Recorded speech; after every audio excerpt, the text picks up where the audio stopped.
en parle de cette tête-là? Fatiguée. Non, on va pas en parler. Allez, c'est parti. Salut à tous, nous sommes mercredi soir et j'ouvre enfin un nouveau vlog lecture. Il était temps, vous allez me dire, c'est normal.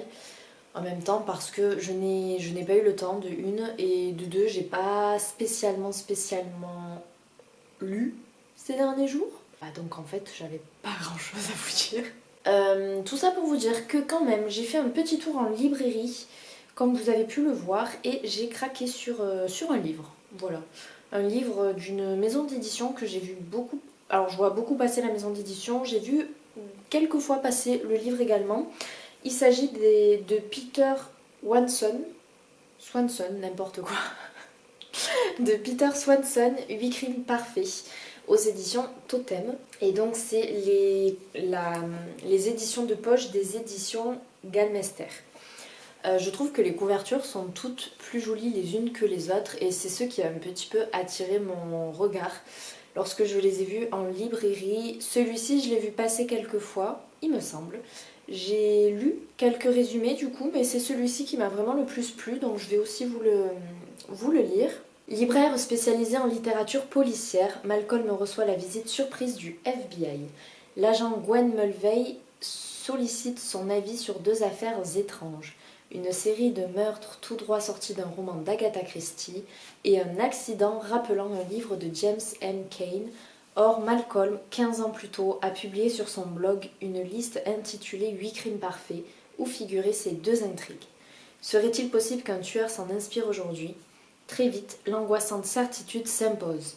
Le coupable rôde déjà à proximité. Malcolm sent un nœud coulant se resserrer autour de son cou.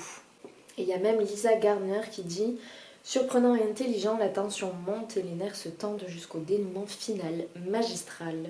Un vrai tour de force. » Voilà. Ah, c'est mignon, il y a la petite patte de chat ici. Voilà, écoutez, il m'a donné envie. Alors, ce que vous voyez dépasser, c'est absolument pas le marque-page, je ne l'ai pas commencé.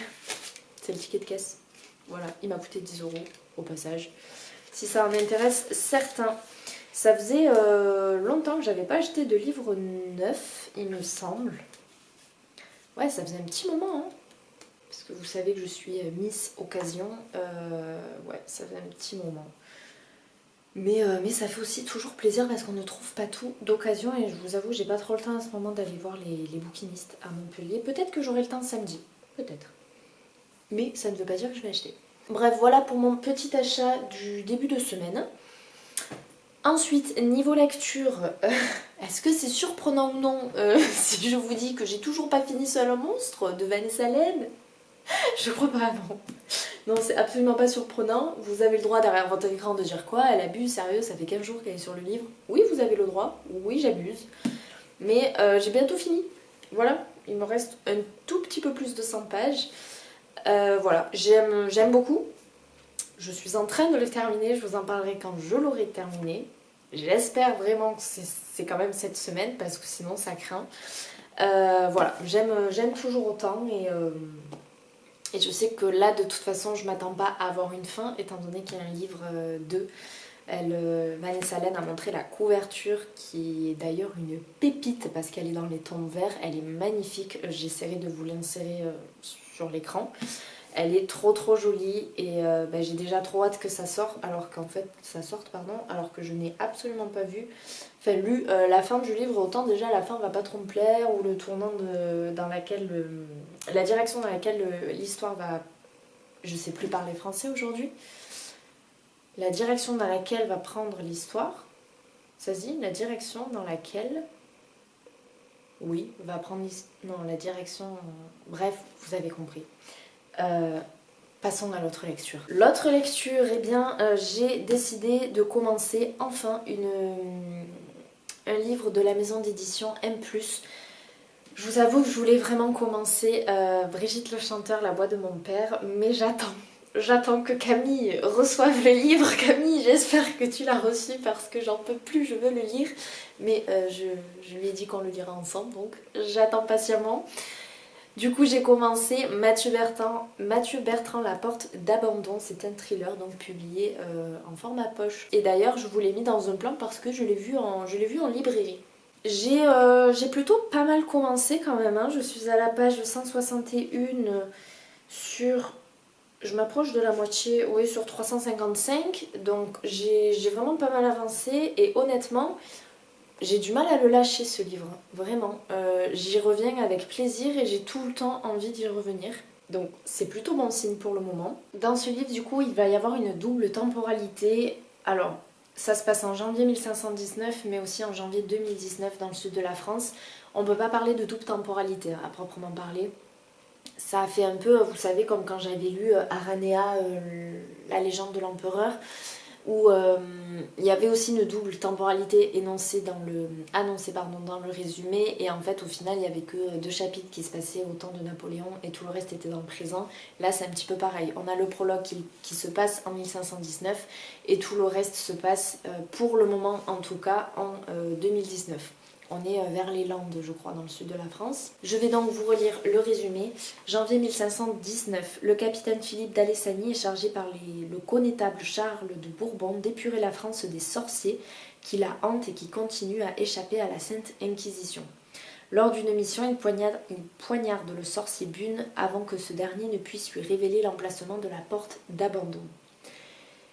Janvier 2019, sud de la France. Isabelle vit un enfer auprès d'un mari alcoolique et violent. Son fils se met en tête d'assassiner ce père qui les terrorise. Dans le même temps, le commandant Patricia Lagazi, officier de gendarmerie spécialisé dans les affaires criminelles liées aux phénomènes inexpliqués, est missionné dans les Landes pour y enquêter sur des disparitions qui s'y succèdent dans des circonstances étranges. 2 histoires sans le moindre point commun et qui pourtant vont s'entrechoquer dans une lutte qui mêlera sorcellerie, ordre religieux et services spéciaux du ministère de l'Intérieur. Je peux vous dire en tout cas que le mari d'Isabelle, Christophe, est donc le père de Franck, le fils, m'a tapé sur le système, mais vraiment j'ai cru que c'est moi qui allais le tuer parce que je déteste. Il était alcoolique, violent, irrespectueux, vraiment, l'auteur nous décrit très très bien les scènes de violence conjugale. Ça m'a vraiment fait sortir de mes gonds. Je voyais pas l'heure et le moment où ils arrivent enfin à le tuer. Alors c'est pas un spoil, attention, ça arrive très vite. Et en fait, on le sait déjà dans le résumé que son fils se met en tête de l'assassiner. Et ça va pas être un assassinat, hein, c'est juste que c'est un accident plutôt. Parce que de toute façon, dans ce genre de situation, c'est soit le mari violent qui va finir par tuer sa femme et son fils dans un excès de colère et de violence, soit c'est la femme et le fils qui vont finir par le tuer pour se défendre, et c'est ce qui arrive. Et ce qui m'a encore le plus énervé, c'est quand la mère dit à son fils qu'ils ne peuvent même pas appeler la police parce que son fils a fait des achats qui pourraient l'accuser d'avoir prémédité le meurtre de son père. Il a acheté certaines choses qu'il n'aurait peut-être pas dû. Et du coup, ça m'a fumé, mais alors en plein quoi, vraiment. Je me suis dit, mais c'est incroyable quoi, genre...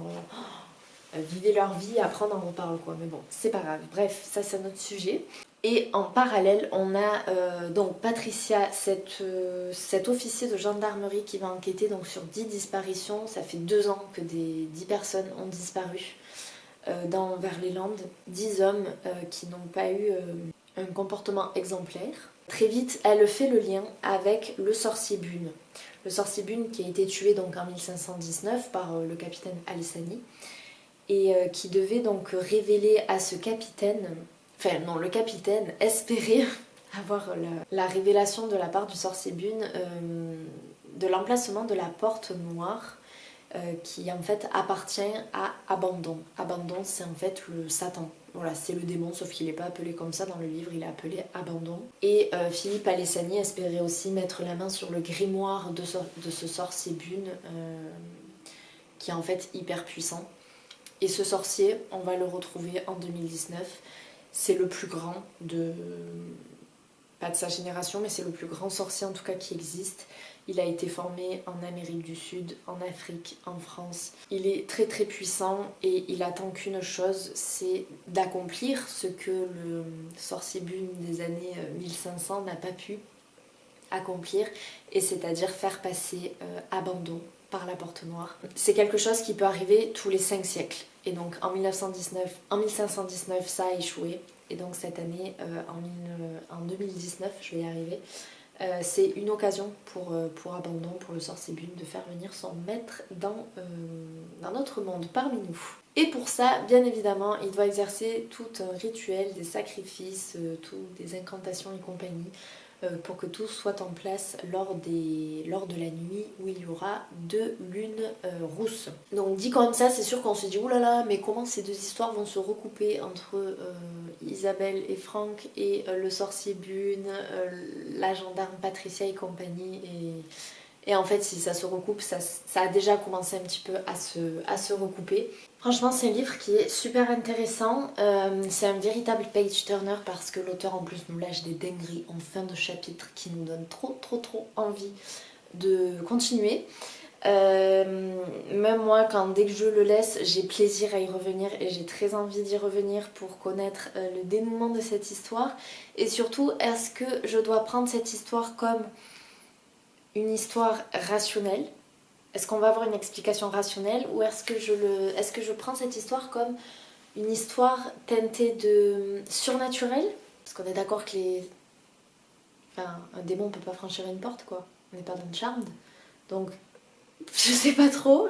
Franchement, c'est là que je suis un peu dubitative dans ma lecture. Je suis là, je veux pas trop y croire parce que, je sais pas, j'ai peur d'être déçue si c'est pas le cas, ou bref, ça je suis sûre qu'on aura la réponse à la fin de l'histoire, hein, mais je sais pas du tout. Bien entendu, je ne vous dirai rien, moi tu sais, bouche cousue, mais c'est ce qui m'intrigue en fait, vraiment. Donc c'est la lecture qui va m'accompagner durant cette fin de semaine. Je pense et j'espère le terminer un petit peu quand même avant ce week-end et commencer une nouvelle lecture. Mais vu mon rythme actuel, je ne m'avance pas, voilà, parce que je vous rappelle quand même que ça fait 15 jours que je suis sur ce livre. Bref, en tout cas, c'est pour voilà, mes 2 lectures en cours du moment, totalement différentes, et c'est normal parce que je n'aime pas lire les mêmes genres en même temps. Je peux pas lire 2 thrillers, je peux pas lire 2 contemporains, bref, il faut vraiment que ce soit quelque chose de tout à fait différent. Sinon je m'y perds un petit peu trop facilement. En fait, c'est très bizarre, mais celui-ci, j'arrive à le lire beaucoup plus le soir. Celui-ci, j'arrive à le lire beaucoup plus le matin. Me demandez pas pourquoi, me demandez pas ce qui change. Peut-être que ici les chapitres sont beaucoup plus longs et je sais pas, le matin, mon esprit il est pas trop pas embué, mais encombré. Donc je sais pas, peut-être que j'apprécie plus de lire des chapitres longs le matin, je sais pas du tout, bref voilà. En tout cas, c'est les lectures qui m'accompagnent le matin et le soir. Et sinon, écoutez, pas plus, c'est tout pour ce soir. Je vais finir mon thé tranquillement avant qu'il ne refroidisse. Et puis voilà, hein, je vais faire les choses du quotidien que l'on doit tous faire et que l'on n'apprécie peut-être pas forcément, comme plier son linge. Ça, c'est la tâche que je vais faire juste après en éteignant ma caméra. Donc voilà, au plus vite ce sera fait, au plus vite ce sera fini, je pourrai me mettre à lire.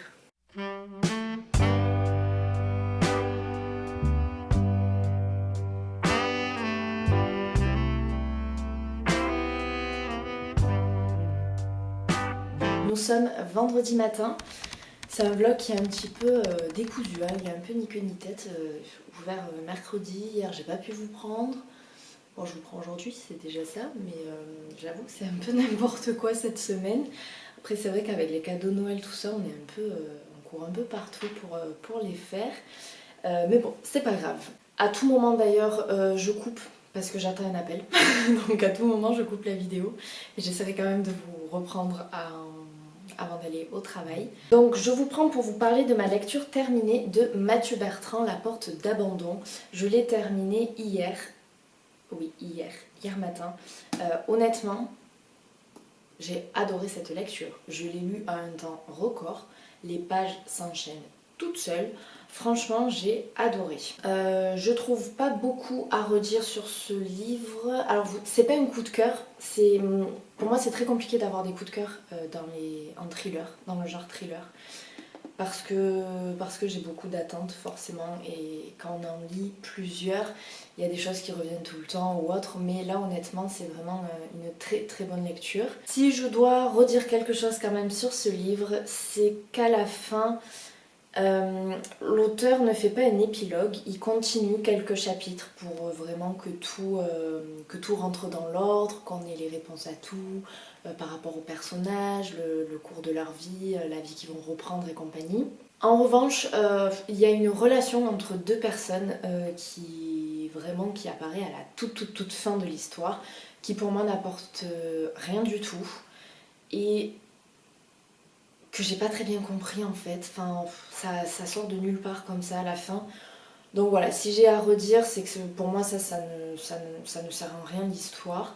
Après, c'est pas du tout dérangeant parce que comme je vous dis, ça apparaît vraiment à la fin de toute fin de l'histoire. Donc voilà, il n'y a pas de... Ça m'a pas gênée dans le reste de ma lecture. J'ai beaucoup aimé suivre la commandante, je crois. Je me rappelle. Oui, c'est la commandante Patricia Lagazzi, donc qui est officier de gendarmerie, qui travaille pour les affaires occultes, l'ésotérisme. C'est un service qui n'est absolument pas connu du reste des forces de l'ordre et même du préfet, je crois. C'est une femme qui est très badass, qui porte du cuir, qui a beaucoup de bagues, qui est maquillée en noir, qui a les cheveux courts. L'auteur l'a décrit un peu, il l'assimile à un personnage de Matrix. Il la compare à un personnage de Matrix qui apparemment porte aussi les cheveux courts et tout. Alors je n'ai pas vu Matrix, donc je n'ai pas la ref, mais pour ceux qui ont la ref, vous voyez à qui elle est associée sans doute. Il faudrait que je regarde sur internet pour voir quand même à quoi elle ressemble, ce personnage-là. Mais au moins, enfin, je me suis fait ma propre idée. Donc c'est clair qu'elle sort carrément des sentiers battus, des clous, et de l'idée que l'on se fait des gendarmes. Et d'ailleurs, ça lui est souvent dit en disant, mais enfin, vous êtes sûr que vous êtes gendarme là? Parce que vous n'avez pas du tout le style. Mais j'ai bien aimé ce personnage. J'ai quand même trouvé qu'il manquait un petit peu de psychologie, vous voyez, du personnage.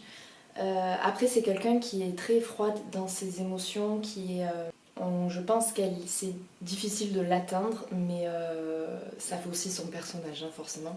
Mais à certains moments, j'aurais aimé avoir un tout petit peu plus de psychologie ou d'émotion venant de sa part. N'empêche que j'ai adoré suivre son enquête, donc pour essayer d'arrêter le sorcier Bune avant qu'il ne procède à son sacrifice, à son rituel, et qui convoque son maître Abandon, et qui passe du coup par cette fameuse porte noire que personne ne sait, à part lui, où est-ce qu'elle se situe. Et surtout, est-ce que c'est vrai, est-ce que sur le grimoire, dans lequel apparemment Satan a écrit lui-même les prières, est-ce que c'est vrai que le 17 janvier, je crois que c'est, le 17 janvier 2009, est-ce que c'est vrai que les prières vont réapparaître si Bune a fait exactement ce qu'il fallait pour le convoquer et donc qu'il passe la fameuse porte?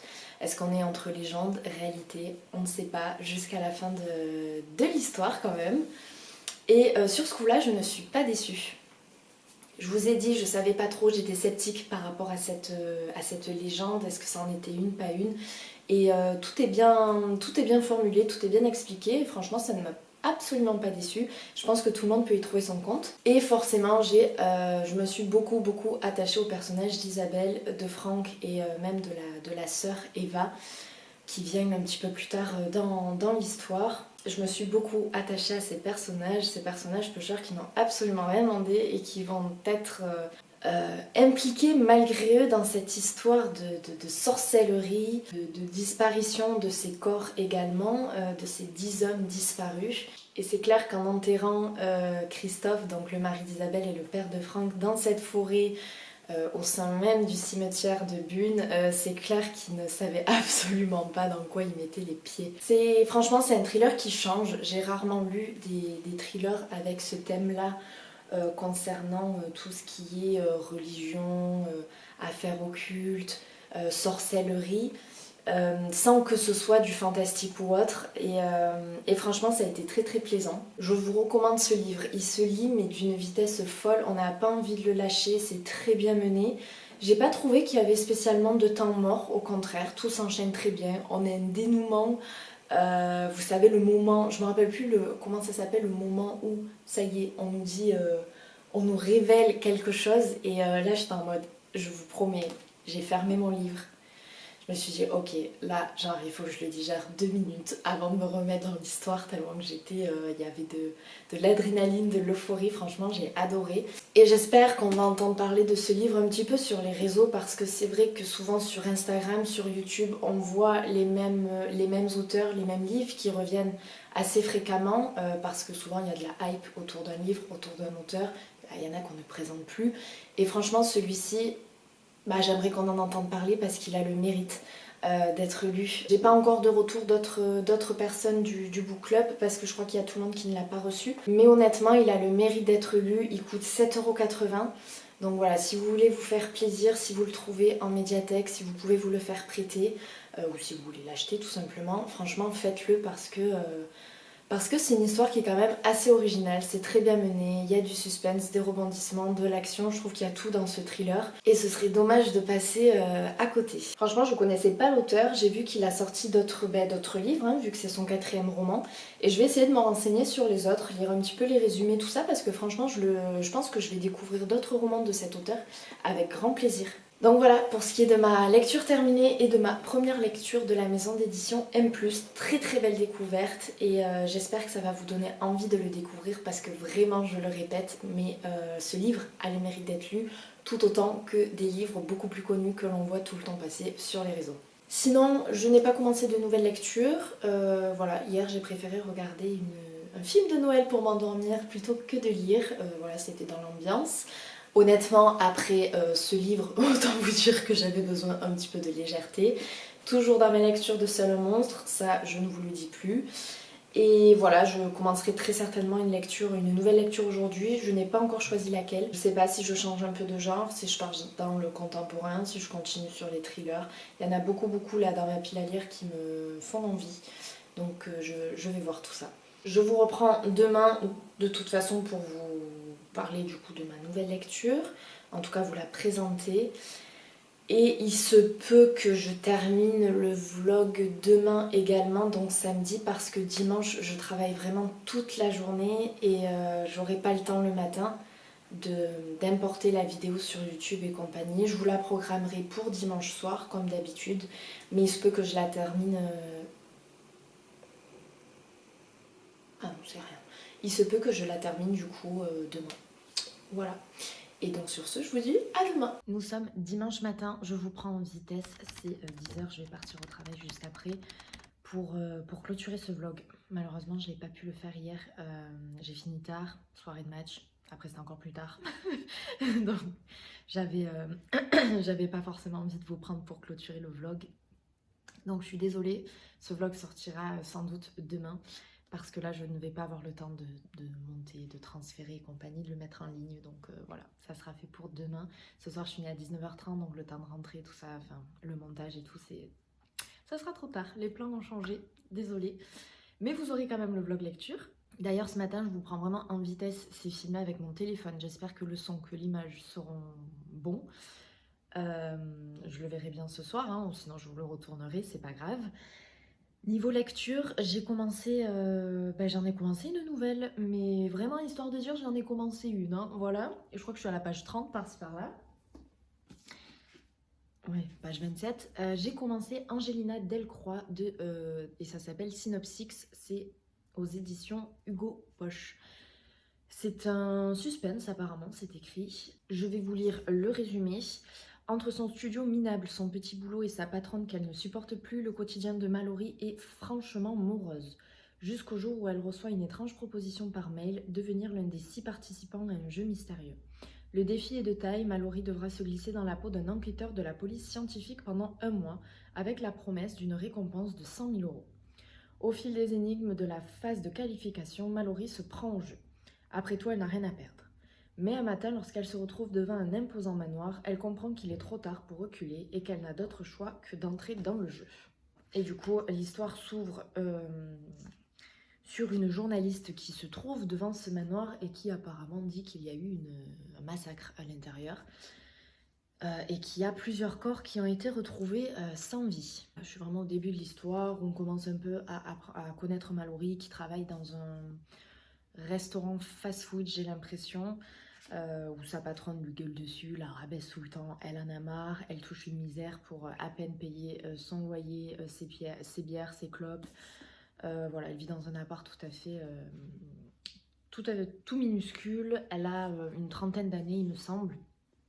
Et, voilà, on sait juste que son père est pas richissime, mais bien un portefeuille bien fourni, mais qu'elle s'est disputée avec lui, qu'il a renié, et donc c'est pour ça qu'elle vit un petit peu finalement dans la misère. Voilà à peu près là pour l'histoire. Je vous en dirai plus dans un prochain vlog lecture. Sinon écoutez, merci d'avoir regardé celui-ci, j'espère qu'il vous a plu. En ce moment j'ai un petit rythme de lecture, honnêtement c'est pas une surprise, au mois de décembre c'est un peu compliqué de lire davantage, mais c'est comme ça. Je prends mon temps et j'apprécie quand même mes lectures, donc c'est une bonne chose. J'espère que vous avez passé une bonne semaine. On se rapproche tout doucement des fêtes de Noël.